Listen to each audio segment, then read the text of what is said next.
আপনারা দেখছেন একুশে টেলিভিশন।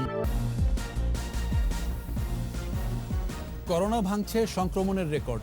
একদিনে শনাক্ত ৭,৬২৬। চিকিৎসা সেবা নিয়ে দুশ্চিন্তায় স্বাস্থ্যমন্ত্রী। লকডাউনের তৃতীয় দিনে রাজধানীতে যানবাহনের চাপ, মার্কেট খোলার দাবিতে বিক্ষোভ, বিধি মানছেন না অনেকেই। হেফাজতের তাণ্ডবের ঢাল এতিম শিশুরা। বিদেশে বসে কনক ইলিয়াসের অপপ্রচারের মিশন এখন মাদ্রাসা, নেপথ্যের চক্র শনাক্ত।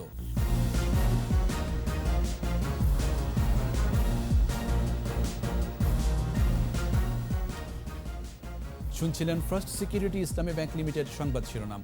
আমন্ত্রণ রাতের ২১ সংবাদে। আপনাদের সাথে আছি আমি জাবের হোসেন।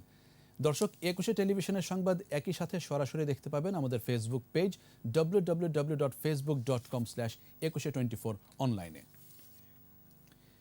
প্রতিদিনই ভাঙছে করোনা শনাক্তের রেকর্ড। আজও শনাক্তের নতুন রেকর্ড ৭,৬২৬, আর মারা গেছেন ৬৩ জন।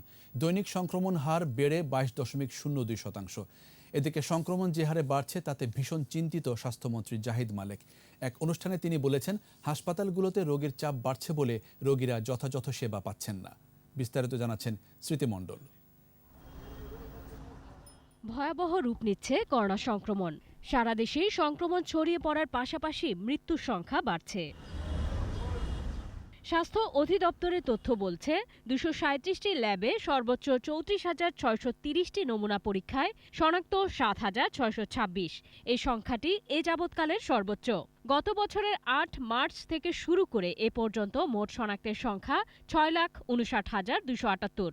একদিনে মারা গেছে ৬৩ জন, মোট মৃত্যু ৯,৪৪৭, আর একদিনে সুস্থ হয়েছে ৩,২৫৬ জন। পরীক্ষার বিপরীতে দৈনিক সংক্রমণ হার বেড়ে ২২.02%। এ পর্যন্ত শনাক্ত ১৩.৫০, সুস্থতার হার ৮৫.১৯ ও মৃত্যু ১.৪৩%। সবচেয়ে বেশি মৃত্যু ঢাকা বিভাগে ৪১ জন। মৃত্যু তালিকায় ৬০ ব্যক্তির সংখ্যা ৪০। এদিকে সংক্রমণ বৃদ্ধি পাওয়ায় চিকিৎসা সেবা দেয়া নিয়েই চিন্তিত স্বাস্থ্যমন্ত্রী। বঙ্গবন্ধু শেখ মুজিব মেডিকেল বিশ্ববিদ্যালয়ে বিশ্ব স্বাস্থ্য দিবসের অনুষ্ঠানে ভার্চুয়ালি যোগ দিয়ে এই শঙ্কার কথা জানান মন্ত্রী। স্বাস্থ্য সেবা দিতে হিমশিম খেতে হচ্ছে এবং অনেকে স্বাস্থ্য সেবা সে প্রপারলি পাচ্ছেও না। এটাও যেহেতু অনেক বেশি চাপ, এবং আমি এটাও লক্ষ্য করেছি মা ও শিশুরা এই প্যান্ডেমিকে, এই মহামারীতে আরো বেশি তারা ক্ষতিগ্রস্ত হচ্ছে। এ অবস্থা থেকে উত্তরণে সংক্রমণ রোধ করা ছাড়া বিকল্প কিছু নেই বলেও মন্তব্য করেন স্বাস্থ্যমন্ত্রী। লকডাউন দেওয়া হয়েছে, সংক্রমণ যেহেতু বৃদ্ধি পেয়েছে অতিমাত্রায়। স্মৃতি মণ্ডল, ২১ টেলিভিশন, ঢাকা। তৃতীয় দিনের লকডাউনেও ঢিলে ঢালা ভাব। রাজধানীতে ব্যক্তিগত গাড়ি তো চলছেই, সেই সাথে আজ থেকে স্বাস্থ্যবিধি মানার শর্তে রাজধানীর সড়কে নেমেছে গণপরিবহনও। তবে অনেকের মধ্যেই স্বাস্থ্যবিধি মানার বিষয়ে অনীহা। এদিকে মার্কেট, শপিং মল খুলে দেওয়ার দাবিতে রাজধানীর কিছু স্থানে বিক্ষোভ করেছে দোকান মালিক, শ্রমিক ও কর্মচারীরা। মাহমুদ হাসানের রিপোর্ট। লকডাউনের তৃতীয় দিনের রাজধানীর চিত্র। করোনা সংক্রমণের ঊর্ধ্বগতি, তারপরও অন্য যে কোনো স্বাভাবিক দিনের মতোই একটি দিন। শুরুতে বন্ধ থাকলেও আজ থেকে শর্ত সাপেক্ষে গণপরিবহন চলছে। যাত্রী, চালক সবাই পরছেন মাস্ক। ব্যক্তিগত গাড়ি তো আগে থেকেই চলছে।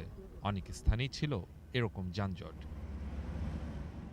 স্বাস্থ্যবিধি মেনে উন্মুক্ত স্থানে কাঁচা বাজার বসার কথা থাকলেও কেউই কথা রাখছে না। বাজারের জায়গায় বাজার বসছে, কেনাকাটাও চলছে, শুধু স্বাস্থ্য নিয়ম মানার কোনো পালাই নেই। হোটেল রেস্তোরাঁয় বসে খাওয়ানোর বিষয়ে নিষেধাজ্ঞা থাকলেও শর্ত মানছেন না অনেকেই। এদিকে মার্কেট খোলা রাখার দাবিতে আজও সড়কে অবস্থান নেয় নিউ মার্কেটের ব্যবসায়ী, শ্রমিক, কর্মচারীরা। জীবনের ঝুঁকি আছে জেনেও দোকান খোলার অনুমতি চান তারা। গার্মেন্টস খোলা, কলকারখানা খোলা, খালি আমাদের গাউসিয়া মার্কেটে কি খালি করোনা ভাইরাস? এই লকডাউনে আমরা তো বাঁচে থাকবো না, কারণ আমাদের নিঃস্ব হয়ে যাবো।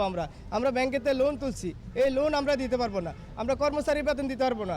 বসুন্ধরা মার্কেটের সামনে ও গুলিস্তানের বঙ্গবাজার সহ রাজধানীর আরও বেশ কয়েকটি এলাকায় দোকান খোলার দাবিতে আন্দোলন হয়েছে। মাহমুদ হাসান, ২১ টেলিভিশন, ঢাকা।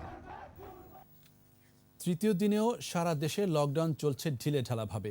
অনেক স্থানেই মানা হচ্ছে না স্বাস্থ্যবিধি। দূরপাল্লার বাস বন্ধ থাকলেও অভ্যন্তরীণ রুটে যানবাহন চলছে। এছাড়া শহর বাজারের অধিকাংশ দোকানপাটি খোলা, তবে বন্ধ শপিং মলগুলো। লকডাউন কার্যকরে তৎপর প্রশাসন ও আইনশৃঙ্খলা বাহিনী। প্রতিনিধিদের সহায়তায় আরও জানাচ্ছেন সমর ইসলাম। খুলনায় স্বাস্থ্যবিধি মানছেন না অনেকেই। দোকানপাট খোলা থাকলেও শপিং মল ও মার্কেট বন্ধ রয়েছে, চলছে না দূরপাল্লার বাস। এদিকে মাস্ক পরা ও স্বাস্থ্যবিধি নিশ্চিত করতে প্রশাসনের অভিযান চলছে, করা হচ্ছে মামলা ও জরিমানা। সরকারের সিদ্ধান্ত মেনে সিলেটে তৃতীয় দিনের মতো দোকানপাট বন্ধ রেখেছেন ব্যবসায়ীরা। তবে শনিবারের পর আর কোনো লকডাউন মানা হবে না বলে ঘোষণা দিয়েছেন নগর ব্যবসায়ী সমিতির নেতারা। আগামী শনিবার নগরীতে মানববন্ধন কর্মসূচির ঘোষণা দিয়েছেন ব্যবসায়ীরা। রাজশাহীতে তৃতীয় দিনে লকডাউন চলছে ঢিলেঢালাভাবে। বিধিনিষেধ মানছেন না অনেকেই, অধিকাংশ দোকানপাট খোলা।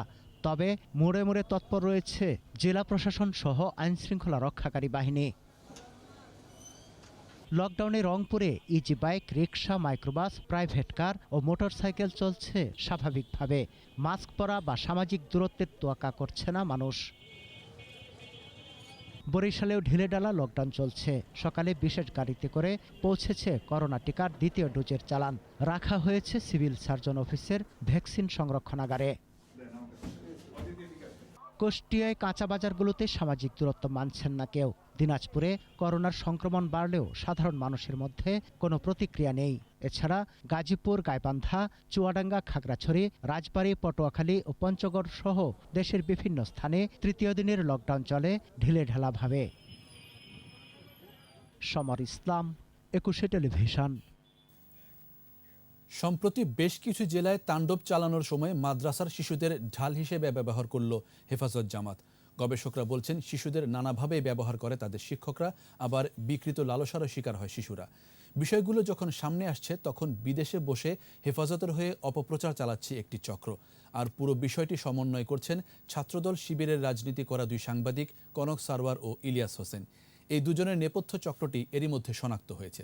বিস্তারিত জানাচ্ছেন দীপু শিকদার। করোনা সংক্রমণ রোধে সব শিক্ষা প্রতিষ্ঠানে সাধারণ ছুটি চলছে গত বছর থেকেই, কিন্তু দেশের কিছু এলাকায় কিছু আবাসিক ও অনাবাসিক মাদ্রাসা খোলা। হেফাজতের হয়ে কিছু মাদ্রাসার ছাত্র শিক্ষকরা জ্বালাও পোড়াওয়ের অপরাজনীতিতে নামছে। সম্প্রতি হেফাজতের তাণ্ডবে শিশুদের ঢাল হিসাবে ব্যবহারের চিত্র উঠে আসে। এই প্রেক্ষাপটে এতিমখানা ছাড়া কওমি সহ সব ধরনের মাদ্রাসা বন্ধ রাখার নির্দেশ এসেছে। তবে এই নির্দেশ যাতে কার্যকর না হয় সেজন্য যুক্তরাষ্ট্র থেকে প্রোপাগান্ডা চালাচ্ছেন যুক্তরাষ্ট্র প্রবাসী দুই সাংবাদিক কনক সরোয়ার ও ইলিয়াস হোসেন। মাদ্রাসার ছাত্র শিক্ষকদের যুদ্ধংদেহী করে তুলতে ডিজিটাল প্ল্যাটফর্মে অপপ্রচার তো আছেই, এমনকি সরকার পতনেরও ডাক দিচ্ছেন জাতীয়বাদী ছাত্রদল ও ছাত্র শিবিরের রাজনীতির সাথে যুক্ত থাকা এই দুই প্রবাসী সাংবাদিক। আইন শৃঙ্খলা রক্ষাকারী বাহিনী বলছে, দেশ বিরোধী এই চক্রকে এরই মধ্যে শনাক্ত করা হয়েছে। চিহ্নিত কিছু মানুষ আছে, তারাই এইগুলা উস্কাই দিচ্ছে এবং তারা এইগুলা করছে। বেশ কিছু কন্টেন্ট জোগাড় করেছি, যেগুলোর বিরুদ্ধে পর্যায়ক্রমে এখন মামলা শুরু হচ্ছে। র‍্যাব বলছে, হেফাজতের তাণ্ডবে অস্ত্র, গুলি, বোমা ও ছোড়া নিয়ে মাদ্রাসার বড় ক্লাসের ছাত্র ও শিক্ষকদের সাথে শিশুদের সক্রিয় রাখা হয়। কোমলমতি শিশু, বিশেষ করে যারা মাদ্রাসা বা বিভিন্ন এতিমখানা অধ্যয়নরত, তাদেরকে একটি গোষ্ঠী ব্যবহার করার চেষ্টা করছে। এটা একটা আইনের ব্যত্যয়। গবেষক শাহরিয়ার কবির জানালেন, ধর্মীয় শিক্ষার আড়ালে শিশুদের শুধু অপরাজনীতির অংশই করা হচ্ছে না, বিকৃত রুচির মাদ্রাসার শিক্ষকদের লালসারও শিকার হচ্ছে শিশুরা। বাচ্চাদেরকে রাজনৈতিক স্বার্থ চরিতার্থ করবার জন্য ব্যবহার করছে না, তাদেরকে বিকৃত যৌন লালসা চরিতার্থ করবার জন্য ব্যবহার করছে। নারী শিশু নির্যাতনের জন্য মৃত্যুদণ্ডের বিধান রয়েছে। সে মৃত্যুদণ্ড যদি কার্যকর করা যায়, তাহলে আমি মনে করি একমাত্র মাদ্রাসায় শিশুদের উপরে যে নির্যাতন, সেটা যৌন নির্যাতন হোক, শারীরিক নির্যাতন হোক, কিংবা রাজনৈতিক কারণে তাদেরকে সন্ত্রাসে ব্যবহার করা, এটা বন্ধ হবে। তিনি বলেন, ধর্মান্ধ শক্তির সাথে কোনো আপোষ নয়, নরম সুরে তাদের দমন সম্ভব নয়। দীপু শিকদার, 21 টেলিভিশন, ঢাকা। সন্ত্রাস ও নৈরাজ্য সৃষ্টিকারী ও সাম্প্রদায়িক অপশক্তির উস্কানিদাতাদের তালিকা প্রস্তুত করে রাজনৈতিকভাবে মোকাবেলা করার আহ্বান জানিয়েছেন আওয়ামী লীগের সাধারণ সম্পাদক ওবায়দুল কাদের। সরকারি বাসভবন থেকে ভার্চুয়াল ব্রিফিংয়ে তিনি বলেন, হেফাজতে ইসলাম নামের উগ্র সাম্প্রদায়িক গোষ্ঠীর অব্যাহত তাণ্ডব সহনশীলতার মাত্রা অতিক্রম করেছে। যারা দেশব্যাপী তাণ্ডব চালিয়েছে বা চালিয়ে যাচ্ছে তাদেরকে হুঁশিয়ার করে বলে দিতে চাই, সহনশীলতার একটা সীমা আছে। সীমা অতিক্রম করলে তার পরিণতি হবে ভয়াবহ। সন্ত্রাস, নৈরাজ্য সৃষ্টিকারী সাম্প্রদায়িক অপশক্তির উস্কানিদাতাদের তালিকা প্রস্তুত করুন। এদেরকে রাজনৈতিকভাবে মোকাবিলা করতে হবে সারা বাংলাদেশে। নিচ্ছে প্রিমিয়ার ব্যাংক লিমিটেড সংবাদ বিরতি। নো মাস্ক নো সার্ভিস বিধি মেনে চলুন, সুস্থ থাকুন। যখন ফিরছি তখন অন্যান্য খবরের সঙ্গে আরও থাকবে। স্বাভাবিক চরিত্র হারিয়েছে ২১শে গ্রন্থমেলা। সরকারি প্রণোদনা ছাড়া ক্ষতি পোষানো অসম্ভব বলছেন প্রকাশকরা। আবারও আমন্ত্রণ রাতের ২১শে সংবাদে। নারায়ণগঞ্জের সোনারগাঁওয়ের একটি রিসোর্টে ভাঙচুর, সহিংসতা ও সরকারি কাজে বাধা দেওয়ার অভিযোগে হেফাজত নেতা মামুনুল হক সহ ৪১ জনের নাম উল্লেখ করে মামলা হয়েছে। পুলিশের দায়ের করা এই মামলায় অজ্ঞাত ২৫০ থেকে ৩০০ জনকে আসামি করা হয়েছে। বুধবার সন্ধ্যায় নারায়ণগঞ্জের অতিরিক্ত পুলিশ সুপার মোস্তাফিজুর রহমান এই তথ্য নিশ্চিত করেন। এই ঘটনায় আরেকটি মামলায় ১৭ জনের নাম উল্লেখ সহ অজ্ঞাত শতাধিক ব্যক্তিকে আসামি করা হয়েছে। এছাড়া সাংবাদিকদের উপর হামলার ঘটনায়ও থানায় মামলা হয়েছে। এসব মামলায় এ পর্যন্ত ১৫ জনকে গ্রেফতার করা হয়েছে বলে জানায় পুলিশ।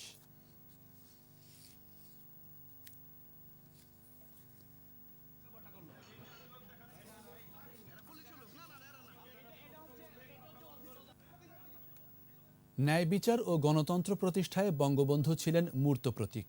শুধু বাংলাদেশ নয়, বিশ্ব শান্তি, মানবাধিকার রক্ষা ও উন্নয়নে জাতির পিতা বঙ্গবন্ধু শেখ মুজিবুর রহমানের অবদান অনস্বীকার্য। The birth of Bangladesh and it's inspiration legacy in global diplomacy শিরোনামে বক্তৃতায় বক্তারা আরও বলেন, জনমানুষের অধিকার প্রতিষ্ঠা, জানমালের নিরাপত্তা ও টেকসই উন্নয়নে বঙ্গবন্ধুর দেখানো পথ আজও প্রাসঙ্গিক। তার শান্তির সংস্কৃতিতে একটি কার্যকর জাতিসংঘ তৈরি করা গেলে বিশ্ব মানবতা উপকৃত হবে, এমন মত বক্তাদের। বঙ্গবন্ধু তাই বাংলাদেশের গণ্ডির মধ্যে সীমাবদ্ধ নন, তাকে বিশ্ববন্ধু উপাধি দেওয়ার প্রস্তাব কূটনীতিক ও বিশিষ্টজনদের।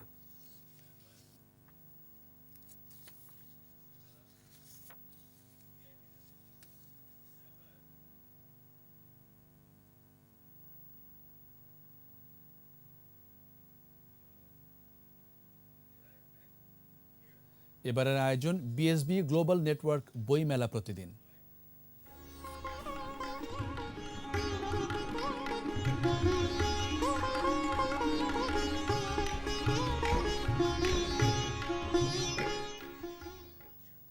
স্বাভাবিক চরিত্র হারিয়েছে অমর ২১শে গ্রন্থমেলা। স্টলগুলোতে বইপ্রেমীদের ভিড় নেই, আড্ডা নেই প্রাঙ্গণে। প্রকাশকরা বলছেন, যে হারে বই বিক্রি হচ্ছে তাতে স্টল বানানোর খরচ উঠবে না। তারা আরও বলছেন, সরকারি প্রণোদনা ছাড়া এবারের ক্ষতি পোষানো সম্ভব নয়। মফির রহমানের রিপোর্ট। ২১তম দিন পার করল অমর ২১শে গ্রন্থমেলা। লকডাউনের কারণে সময়সূচি পরিবর্তন করে বাংলা একাডেমি। মেলা প্রাঙ্গণ খোলা, আর অলস সময় পার করছেন স্টল কর্মীরা। এমন নিস্তরঙ্গ পরিবেশে নিরাপত্তার ঘাটতি দেখা দিয়েছে বলে অভিযোগ প্রকাশকদের। আসি দেখি, আমি ভিতরে দেখি যে বই টই সব উঁচু নিচু করে মানে রাখা, তছনছ করা। ভিতরে ঢুকে যখন সুইচ দিতে গেছি দেখি যে ফ্যান নাই। তো আমি বের হয়ে জিজ্ঞেস করলাম যে ব্যাপার কি, ফ্যান নাই কেন? আশেপাশে যখন এই কথা বললাম, আরও কয়েকজন বলল যে আমাদেরও তো ফ্যান পাচ্ছি না। ঢিলে ঢালা বইমেলাকে প্রাণের মেলা বলে চেনা যায় না, বললেন পাঠকরা। সব ফাঁকা, এবং আমি 2টা বই কিনেছি, আর একটা আসছি এখানে। এটা তো একটা মিলন মেলার জায়গা। সেই হিসাবে করোনা পরিস্থিতিতে যতটুকুন মানে আশা, সেরকম হয়তো ভালো লাগছে না। বইমেলা তাহলে আরও প্রাণোজ্জ্বল হবে, বইমেলা তার ঐতিহ্য সবকিছু ফিরে আসবে, এটা আশা করি। এবার স্টল তৈরি খরচও উঠবে না বলে জানান প্রকাশকরা। খোলা রেখেছে লকডাউনের ভিতরে, তারপরও কাস্টমার ওই রকম আসেই না। শুধু লস না, খুব বাজেভাবে লস। এবং আমরা যে স্টল সাজাতে যে খরচ হয়েছে, আমাদের এই খরচই এবার উঠবে না। খাতরক্ষায় প্রণোদনা দাবি করছেন প্রকাশক সমিতির নেতারা। আমরা একটা বিক্রয় ফর্ম তৈরি করেছি, এই বাংলাদেশ পুস্তক প্রকাশক বিক্রেতা সমিতি। এই বিক্রয় ফর্মটা আমরা সবাইকে দিয়েছি, এবং এই বিক্রয় ফর্মটা আমরা সংগ্রহ করে আমাদের আসলে ক্ষতির পরিমাণ নির্ধারণ করে আমরা একটা আবেদন করব। ২১তম দিন মেলায় বই এসেছে ৬৯টি। মফিউর রহমান, একুশে টেলিভিশন, ঢাকা। আবারও প্রিমিয়ার ব্যাংক লিমিটেড সংবাদ বিরতি। নো মাস্ক নো সার্ভিস বিধি মেনে চলুন, সুস্থ থাকুন। যখন ফিরছি তখন অন্যান্য খবরের সঙ্গে আরও থাকবে। মিয়ানমারে আজও সেনাবাহিনীর গুলিতে 7 জন নিহত। বিভিন্ন শহরে গণতন্ত্রকামীদের বিক্ষোভ সমাবেশ। আর এরই সাথে শেষ করছি রাতের 21 সংবাদ। যাবার আগে ফার্স্ট সিকিউরিটি ইসলামী ব্যাংক লিমিটেড সংবাদ শিরোনামগুলো আরও একবার। করোনা ভাঙছে সংক্রমণের রেকর্ড। একদিনে শনাক্ত 7,626। চিকিৎসা সেবা নিয়ে দুশ্চিন্তায় স্বাস্থ্যমন্ত্রী। লকডাউনের তৃতীয় দিনে রাজধানীতে যানবাহনের চাপ। মার্কেট খোলার দাবিতে বিক্ষোভ, বিধি মানছেন না অনেকেই। হেফাজতের তাণ্ডবের ঢাল এতিম শিশুরা। বিদেশে বসে কনক ইলিয়াসের অপপ্রচারের মিশন এখন মাদ্রাসা। নেপথ্যের চক্র শনাক্ত। 21 টেলিভিশনের সর্বশেষ খবর জানতে ডায়াল করুন 2021 নম্বরে আর ভিজিট করুন 21-tv.com এই ওয়েবসাইট। এছাড়া ফেসবুকে লগ ইন করতে পারেন facebook.com/2124 অনলাইনে। 21 খবর দেখুন, 21 সাথেই থাকুন। স্বাস্থ্যবিধি মেনে চলুন, সুস্থ থাকুন।